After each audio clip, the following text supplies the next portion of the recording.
You know what? I think there's a reason they call it Neverland. It's because the people who visit there don't want to go again. Never, never again.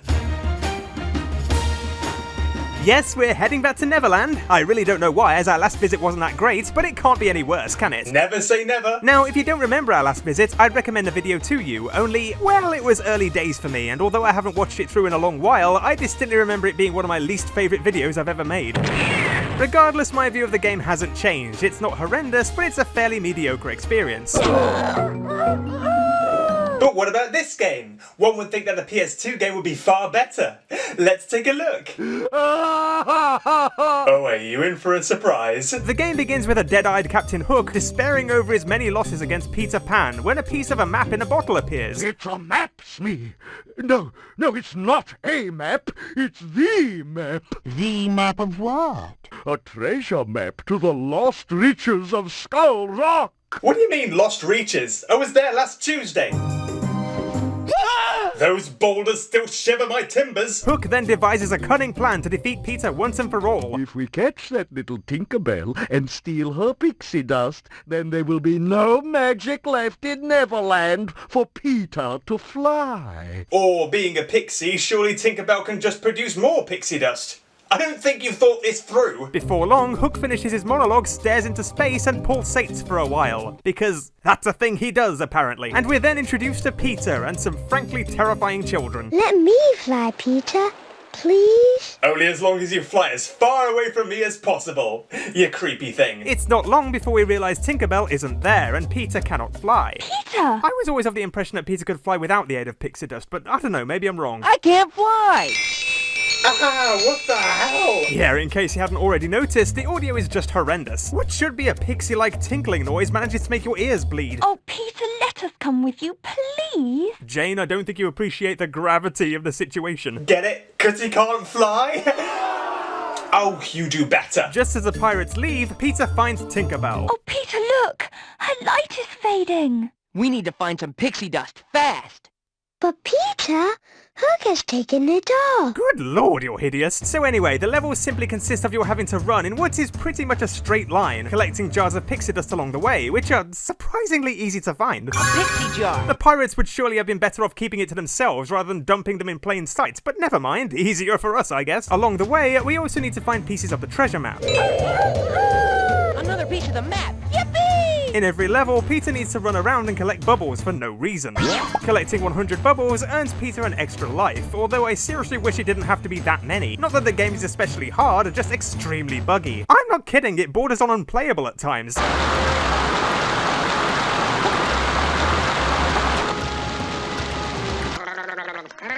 Not only can Peter jump, but he can also glide to distant platforms.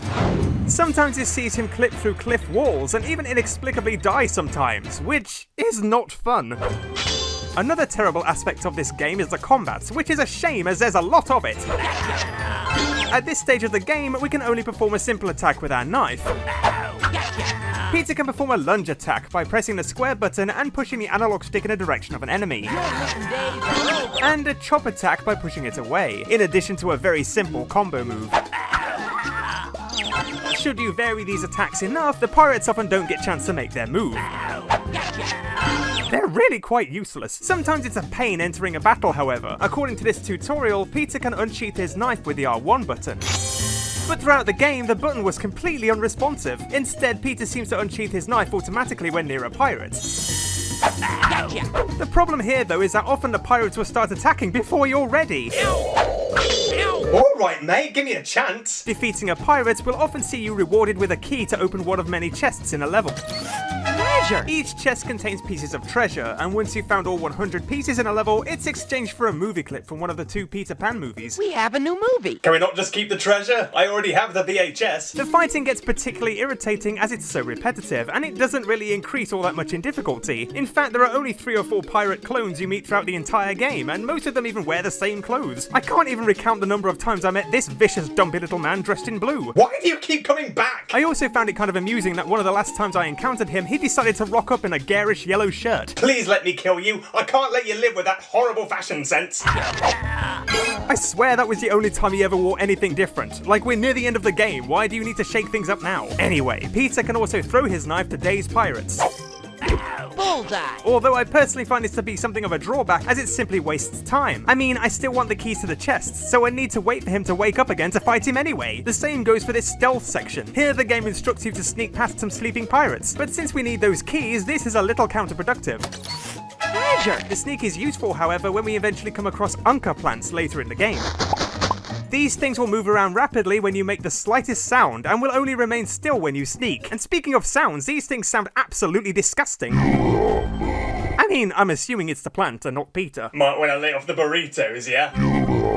Before long, we make it to Hangman's Tree, where we hear a strange noise. What's that noise?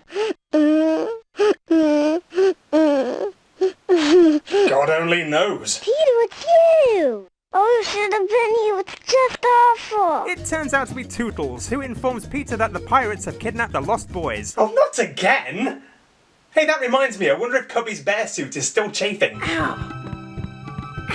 Where is everyone? Pirate! Alright, you don't have to look so happy about it. I hid under my bed. I took all the other Lost Boys.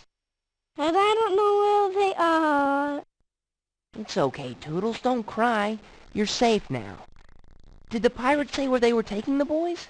No, I didn't see anything. Calm down, I only asked. I was too afraid. Now I remember. Wow, there wasn't even a hesitation there. Everything is so hopeless, I just can't tell you any more info. Now I remember everything. One of those big fat pirates said something about finding pieces of a treasure map for Captain Hook. A treasure map. Hook. Yes, that's what he said. Well done. Have a cookie. Why are we so surprised anyway? It's always Hook. What's going on, Peter? It's Peter. I bet it's all part of one of his evil schemes, and he's just trying to keep us out of the way while he looks for this treasure map. Indeed, it's another one of Hook's evil schemes. This time, he and the pirates kidnapped the Lost Boys and took Tinkerbell's pixie dust, which is a direct contrast to his scheme in the last game, in which Hook and the pirates kidnapped the Lost Boys and took Tinkerbell's pixie dust. Okay, you know what? I'm starting to think Hook's short on ideas these days. This is exactly the same plot as before, and somehow we've fallen for it again. Tink, that's brilliant. If I follow your pixie dust trail, I might be able to fly. Wow, that was some voice crack. Goodbye, Peter. Goodbye. It's Peter! So the next level sees us, fly. Yes, we're flying. Here we need to keep collecting bubbles and flying through the rainbow rings to keep our energy up and stay afloat. Woohoo! It's basically like Spyro, but much worse. In fact, it's probably got more in common with that terrible Superman 64 game. As you can tell, flying isn't all that great, but it does rather beg the question, why can't we do this more often? It would surely be quicker than running around getting ambushed by pirates all the time. Ow! Speaking of pirates, from here on out, they're not the only enemy with which we engage in hand-to-hand combat. We eventually find some natives, supposedly trying to protect their territory, and it's up to us to brutally slaughter them. Well, this isn't morally questionable at all. And these guys are relentless. I tried all sorts of moves on them, but they repeatedly blocked my attacks and stabbed me to death. And the hazards from this point onwards are also rather annoying. What the? No, come on, how is that fair? There are also occasional swarms of bees, which appear with absolutely no warning. They're easy enough to escape, that is, unless you encounter a pirate, at which moment Peter automatically enters combat mode and is helplessly stung to death. Well, it's their own bloody fault, mate. There's a time and a place for everything, Peter. Really, what was I supposed to do, game? Tell me. Fortunately, these circular pads act as checkpoints. Are you trying to give me a heart attack? And I'm not sure if this is just me, but there was at least one occasion these didn't work. There was clearly one just out of view here, but no matter how much I walked over it, it didn't respond. Just try not to die, I guess? Well, that's easier said than done when everything kills you. Why do so many kids want to come here? This place is a death trap. By this point, we can double jump, which only serves to make things more confusing. Initially, you could simply jump, and then if you held down the jump button, you could glide. But now, oh boy, this game. Now, you can double jump and glide using the same button, meaning if you mistime your double jump just a little, the game gets confused whether you want to jump or glide. What happened to the double jump? Did the game just forget? Mistakes like this are all the more infuriating when you know he could fly if he wanted to. Yeah, you remember what you did about 5 minutes ago? Woohoo! Yeah, that. Do you think you can do that again? Fine, suit yourself. I'm not sure if this is just me, but I also sometimes had a problem defining what ground I could walk on. Like, there are sections where you have to wade through some long grass, avoiding the snakes, but it's so dark I had no idea there were any pitfalls. Well, there are, apparently. So anyway, if we have enough pixie dust, we can progress to the next area. Once through, we make it to the first boss level, in which Pirate Bill Jukes is holding Nibs captive. Come to rescue your friend? Well, you'll have to beat me first. Here we need to lure him into the cracks in the ground. Now, attack him. Once his peg leg gets stuck, we can make our move. Gotcha. And this eventually leads to what I can only describe as one of the most pitiful video game deaths I've ever seen.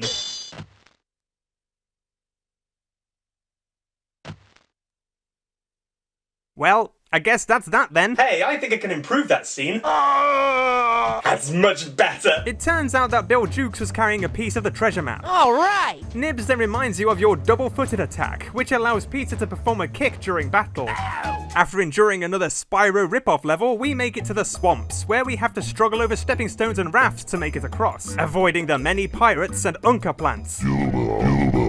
Frankly, none of this makes any sense. First of all, to get here, we need to fly, so why can't we just fly over the swamp? Also, if I'm capable of flying, surely I'm buoyant enough to stay afloat. Obviously not. Around here, there are also loads of slides.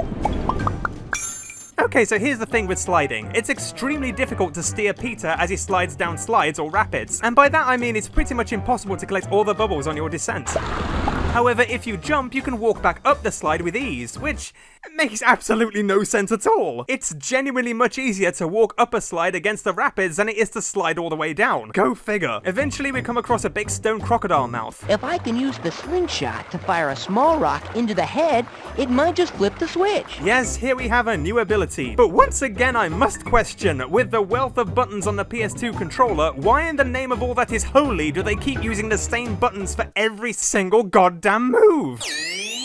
The button for the catapult is the circle button, which just happens to be the same button that makes Peter run really fast for no reason. Woohoo! Super speed! Well, you told me to press it, don't blame me. Bullseye! Why is there a goat on my screen? I'm assuming he's of some relevance to this game, or this is just weird. Actually, speaking of the loading screens, I really don't understand why they even have a bar to indicate the length of time left to load, as a lot of the time the bar doesn't even fill. Like, what was the point? Oh, me back. Anyway, once we make it to the other side of the swamp, we need to make sure we have enough pixie dust to raise some stepping stones to continue. Although considering the fact that we fly in the very next level, this feels like a pointless endeavor. But anyway, I'm getting ahead of myself. Before the flight happens, we need to rescue the twins from Starkey and this other guy whose name escapes me. I'd look it up, but I don't particularly care. We've been waiting for you, Pan. Here we need to defeat the two pirates by using our catapult with a pile of rocks.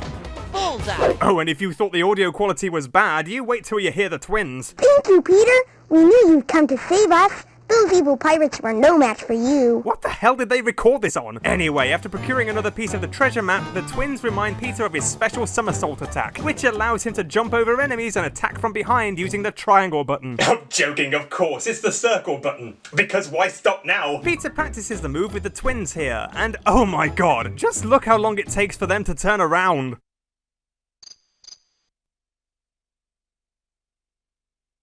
In your own time, guys. Wow! What a great move! Thanks, boys.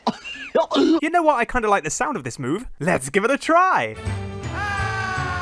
And let's never use it again. I think one of the pirates took Cubby off towards the Indian Plains. We then head over to the Indian Plains to find Cubby. Here we meet an Indian. Yeah, just the one. They didn't have the budget for any more, clearly. Pirates have attacked the plains, looking for a lost treasure map. Get rid of the pirates for us, Peter, and we will reward your bravery with a secret treasure that we hold. Sorry, I know I should be paying attention, but what's with the beer gut? Looks like someone's let himself go. The next couple of levels see Peter travel upstream, so yeah, expect to drown a lot. There are occasions where, despite being a strictly linear game, it's not entirely certain what to do next to progress. Like here, for example. I reached this stepping stone, but where do I go now? The only option was to glide to this distant platform, but wow, did I make it by the skin of my teeth. The game is so glitchy you can drown even when you're not touching the water. It's just painful. Oh, and remember to keep quiet around the Unca plants. Jesus Christ, have you got a death wish? Keep the noise down! Eventually, if we have enough pixie dust, we locate slightly. That's great! But I thought we were looking for Cubby. Well. If it isn't the king of the fairies. Oh, not you again! Well, unluckily for you, I'm geared up for a boss fight. I'm pumped, ready to roll!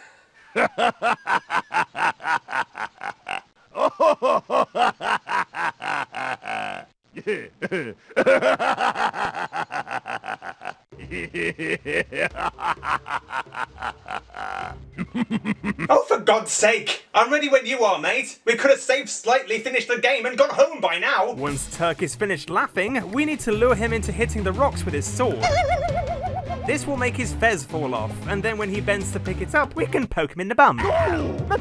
Once this is over, Slightly reminds Peter of his super spin attack, which we can employ by holding down the circle button.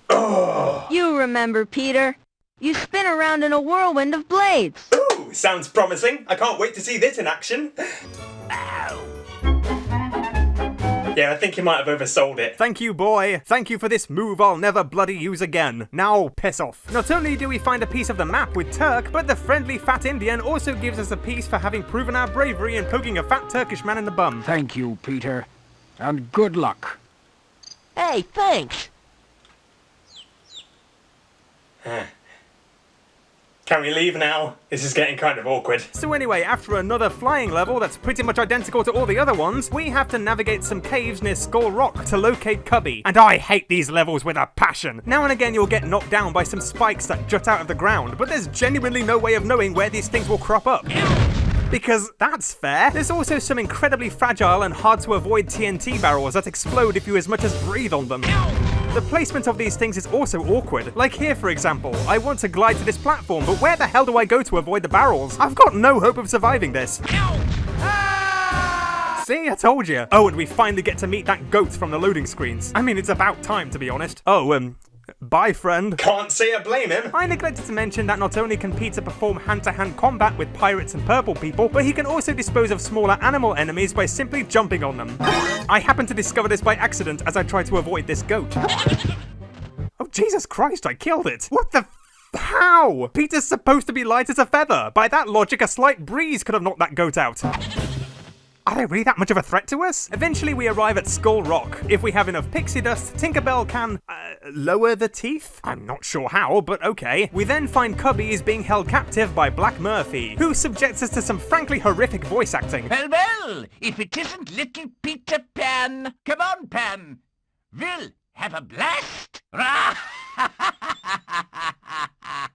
Yeah, if you can endure that, this level will be a breeze. Charge! Black Murphy will charge at Peter. If he hits the wall, stalactites will fall. But if you lure him to the edge of a ledge, you can kick him down to the next level. The only problem I had with this was the fact that occasionally the game seemed to get confused about what I was trying to do. Sometimes pressing the circle button made Peter jump over Black Murphy rather than kick him. But overall, this was fairly simple. Yahoo!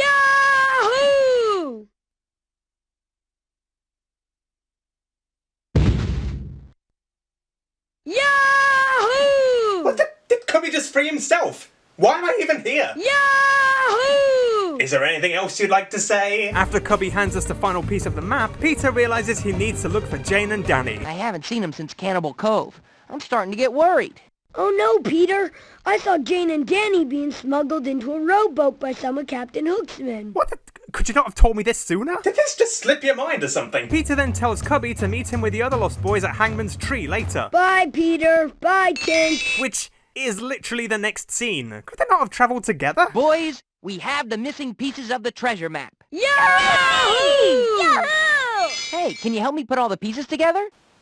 Do I have to? Really? This actually really annoyed me. Aside from being incredibly boring, I actually managed to piece the map together, but the wrong way round. And surprise, surprise, the game had a problem with that. Like, can we not just turn the thing around? It's really not that difficult. The map is complete. Yahoo! Yahoo! Yahoo! Oh my god, this game. Peter decides to go and find the treasure alone, as it's too dangerous for the Lost Boys. Ah, Peter. Stop calling me Beetle! Look, Tink, the shadow of those trees makes a cross in the ground next to that large rock. Oh, sure. I'm not even going to question that. As soon as the treasure is found, Peter asks Tinkerbell to hide it. I'm not sure how this is done, but by this point I don't much care. Peter, the treasure, the riches. We had to hide it. If anyone ever found out we had the treasure, every pirate in Neverland would come looking for it. Wait, you mean we went to the efforts of piecing together this treasure map to then not get the treasure? I can't believe I'm saying this, but this is somehow worse than the treasure in the first game. Sure, that was just a feather, but at least we got to bloody keep it. Yahoo! I swear to God, if you say that again, I'll put you in a cage myself. I think it's time to pay Captain Hook a visit. Those scurvy pirates won't know what hit them. Yahoo! You just couldn't help yourself, could you? We then get to play the final flight level, which is the worst by a long shot. It's so spacious and open, and it's not always clear which way to go. In fact, the first time I played this, I failed and presumably fell to my death.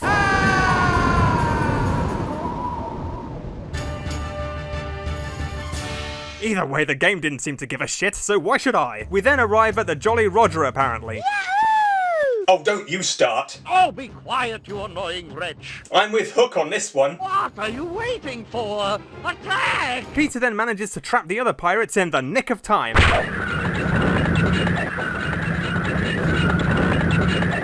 How long is this going to take? While Hook and Smee make their escape inside. The final boss sees Hook fire little cannonballs at us, and we need to lure him into shooting Smee, who is serving absolutely no purpose here. I mean, really, what is he even doing? We then simply have to use our catapult to fire the balls back at Hook, which leads to yet another, unceremonious defeat. Well, there you go. Oh, Peter, thank you. Peter frees Jane and Danny and cunningly leaves behind the map because he has a plan. Great Scott! You have the map! We're rich! Rich me! Rich beyond our wildest dreams! What are you doing, you blithering idiot? Yeah, I was thinking the same. Looks like you could do with some dance lessons from a professional. I wonder if Moto's free. As it turns out, Peter has left TikTok the crocodile in the chest. Somehow, leading to this amazing scene.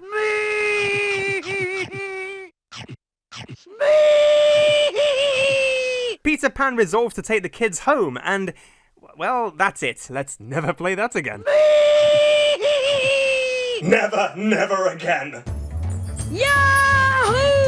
This is quite possibly the worst Disney game I've ever played. The gameplay is very poor and repetitive, but the cutscenes are worth watching because they're so ironically entertaining. Before I played this, I saw reviews claiming that this game is an improvement over the PS1 game. I'm sorry, but what the hell are those people smoking? This is terrible! Okay, the PS1 game wasn't anything amazing, but at least it could fly. This game was filled with glitches. Some levels are downright unplayable. It was a relief having finished the thing. I'm not kidding, I'd sooner play Eminem's Shell Shock than this. Oops. Uh-oh. Well, maybe. I really can't comprehend how this game passed quality control. It's no wonder Disney games have such a bad reputation when this monstrosity exists. You know what? This isn't Peter Pan. This is a terrible imitation. I know! This is Peter Pan! Get the hell out of here, you imposter! Needless to say, this game is far from legendary. Now everyone shut up and dance! Or maybe we'll do something else. Roll the credits. You can. You can.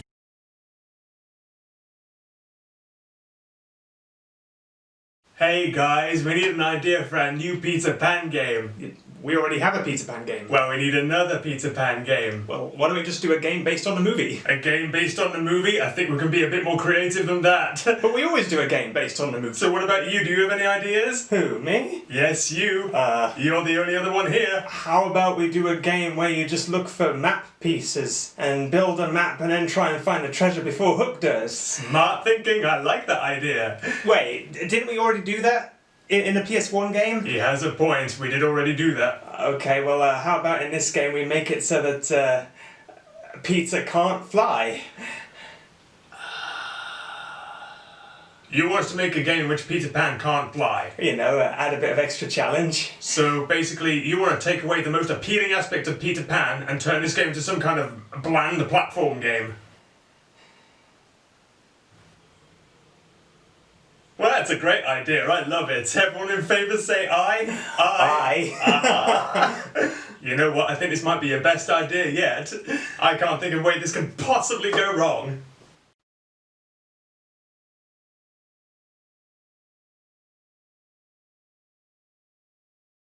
Goodbye.